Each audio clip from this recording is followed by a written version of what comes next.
11절을 보면 여자에게서 태어난 사람들인데, 욥기에서는 죽을 수밖에 없는 사람들, 죽음과 고통 아래에 있는 모든 인류의 뜻이며 자연적인 출생에 의해 태어난 자들을 말합니다.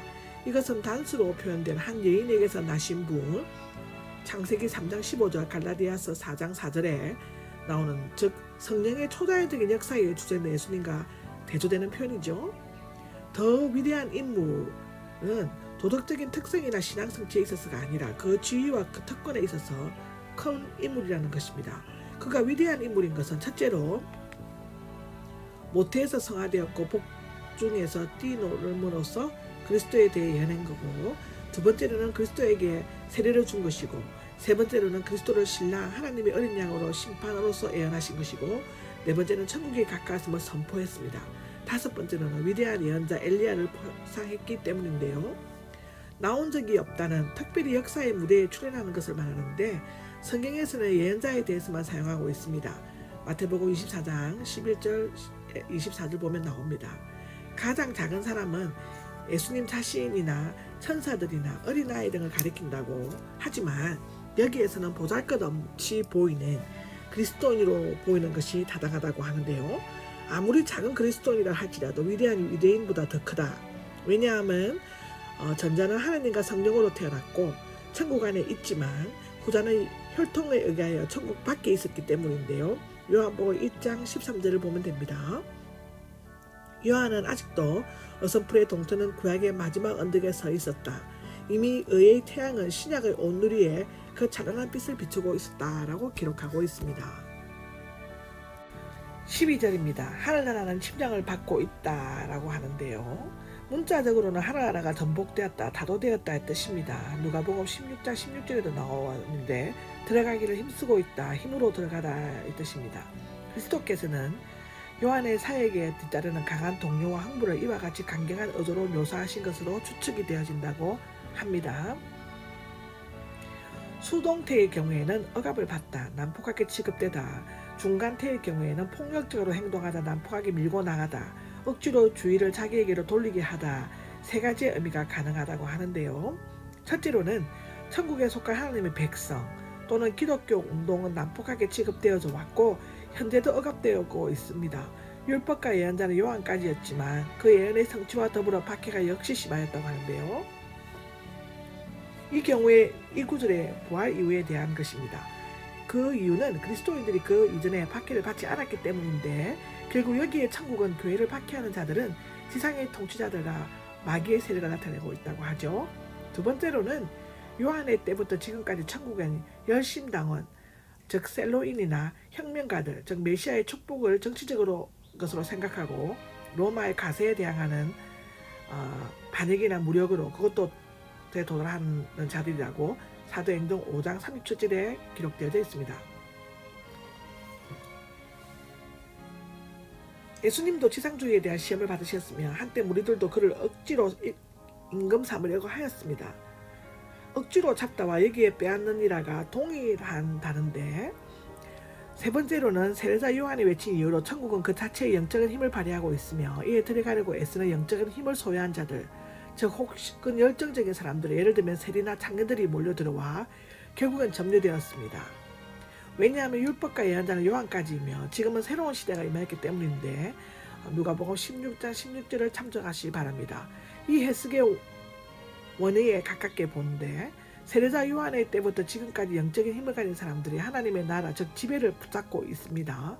열심히 하는 자는 그것을 자기에게로 끌어당긴다라고 기록되어져 있습니다. 13절에 보면 예언하기가 나오죠. 부정가근은 율법과 예언의 별개의 것으로 되어진 것이 아니라 시종일관 하나님의 계시임을 표시하고 있습니다. 요한계시록 22장 19절에 나옵니다. 율법과 예언은 그 중심적 주제와 목표가 그리스도이기 때문에 그 출현을 예시하고 직접 목격한 세례자 요한에게서 끝난 것이었습니다. 14절입니다. 기꺼이 받아들이려고 한다면이 나오죠.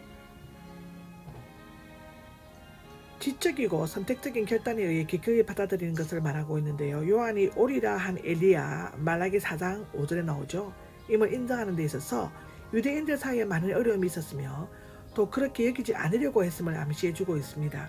헤롯의 감옥에 갇혀있는 현재의 세례자 요한을 엘리야의 영과 능력으로 온자라고 간주한다는 것은 당시 선입관과 계시적 관념에 사로잡혀 있었던 자들에게는 힘든 일이었습니다.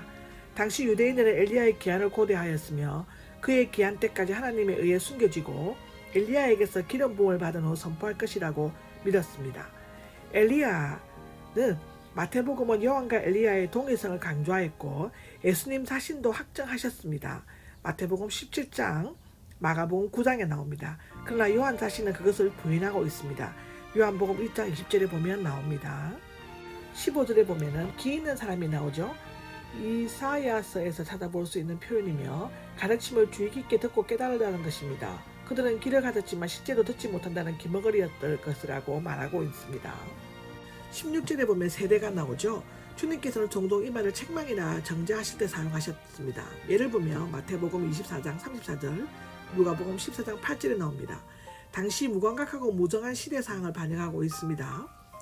장터는 모이다에서 유래되었는데 헬라어의 본래 개념은 사고 파는 것과는 아무런 관련이 없고 다만 집회하는 장소로만을 의미한다고 하는데요. 그러나 집회할 때 사람이 많이 모이게 됨으로써 자연히 거래 행위가 이루어졌고 시장이라는 명칭을 얻게 되었습니다.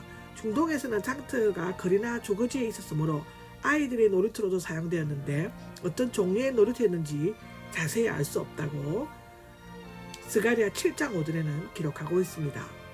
18절에 보면 귀신이 나오죠. 바리새인들은 요한의 금식이 자신들이 것과 같지 않았기 때문에 그 금식이 귀신의 선동에 의한 것이라고 비난하였습니다. 예수님도 비슷한 비난을 받으셨죠.